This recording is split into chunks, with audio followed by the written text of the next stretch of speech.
Bonsoir. Bonsoir. Depuis le dernier conseil, le bal des horreurs a continué à Gaza. Dernièrement, 400 personnes sont mortes suite à une séance de tir aux pigeons organisée par l'armée israélienne sur des personnes qu'ils ont affamées à Gaza lorsque des camions ont pu arriver au nord de Gaza et que les gens se sont précipités pour ramener à leur famille un sac de farine, alors qu'ils mangent de l'herbe et de la nourriture pour animaux depuis plus de 3 mois. L'armée israélienne a tiré directement sur les personnes qui étaient là pour ramener des sacs de farine. Un adolescent sur lequel un tank a roulé et qui l'a écrasé.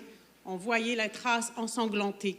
Des images qu'aujourd'hui, ceux qui ne veulent pas voir font exprès de ne pas voir. On ne peut pas ignorer tout ça. C'est sûr que si vous regardez les médias mainstream, vous n'allez pas les voir, mais vous avez la possibilité de voir ces choses-là. Donc, personne aujourd'hui ne peut dire qu'il ne savait pas. Si vous ne prononcez pas, c'est que vous êtes à l'aise avec ce qui se passe et donc complice.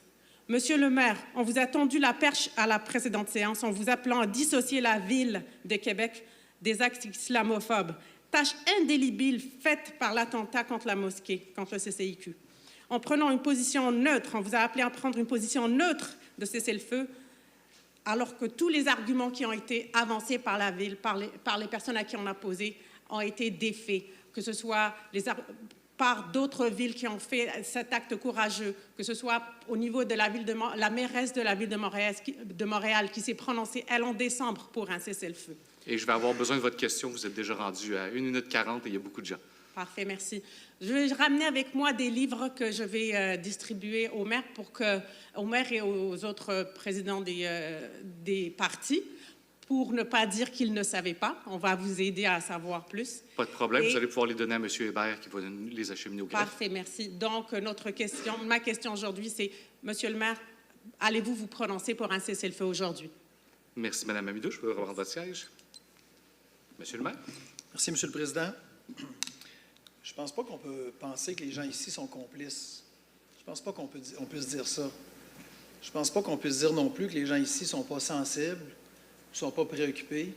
Puis je suis sûr que pour l'ensemble des femmes et des hommes dans cette salle, peu importe leur rôle, là, tout le monde est excessivement touché par ce qui se passe à Gaza, par ce qui se passe en Palestine, par ce qui se passe dans ce bout de territoire sur cette planète où les gens ne vivent pas en paix, où leur sécurité est menacée, où il y a des choses atroces qui se déroulent. Il n'y a personne ici là, qui est capable de dire « moi, ça ne me dérange pas » ou « je ne suis pas sensible à ça » ou « je ne suis pas touché par ça ». Il n'y a personne qui aurait envie que ce soit ses enfants ou sa famille qui vivent cette situation-là. Je vais parler au nom de chacun, puis je ne pense pas qu'il y a quelqu'un qui va chercher à se dissocier. On est tous extrêmement préoccupés par le sort de chaque humain qui vit là-bas et le sort de chaque humain qui vit ici, puis qui est préoccupé par un humain qui vit là-bas. C'est indéniable. Ce qu'on avait décidé de faire, puis ce soir, je vais aller plus loin, mais ce qu'on avait décidé de faire, c'était de voir à assurer notre responsabilité, d'assurer le vivre ensemble ici. Et de se dire qu'à travers les actions posées par le gouvernement du Québec, qui est venu plus hâtivement sur la condamnation du cessez-le-feu, mais celle du gouvernement fédéral qui est venu dans les dernières heures, derniers jours, on avait là des modèles à suivre parce que c'est eux qui mènent les relations internationales et non pas la Ville de Québec. Non pas qu'on ne s'en préoccupe pas, non pas qu'on pense que c'est normal, non pas qu'on cautionne quoi que ce soit. Loin de là. Mais s'assurer de jouer pleinement notre rôle, c'est-à-dire auprès des citoyens d'ici, c'est ce qu'on a fait, c'est ce qu'on continue de faire pour que chacun vive en paix ici. Et ne soit pas menacé d'actes homophobes, islamophobes, peu importe la différence que représente la personne, qui puisse vivre intégralement son intégrité physique, soit assurée, sa capacité de s'épanouir et de libérer son plein potentiel, soit ici capable de le faire.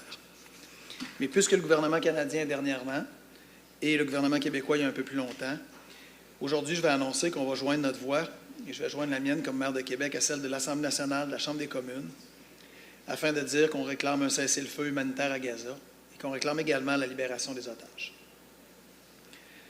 On va évidemment continuer de suivre ça de près. On va évidemment continuer d'agir en fonction des gouvernements supérieurs, leur position. On va continuer à s'informer. On va continuer à mettre des mesures en place, des moyens en place pour favoriser une meilleure compréhension de ce terrible conflit qui a des réelles portées sur les humains là-bas et sur les humains ici, et pour lequel on souhaite en diminuer toutes les conséquences autant que faire se peut par notre rôle.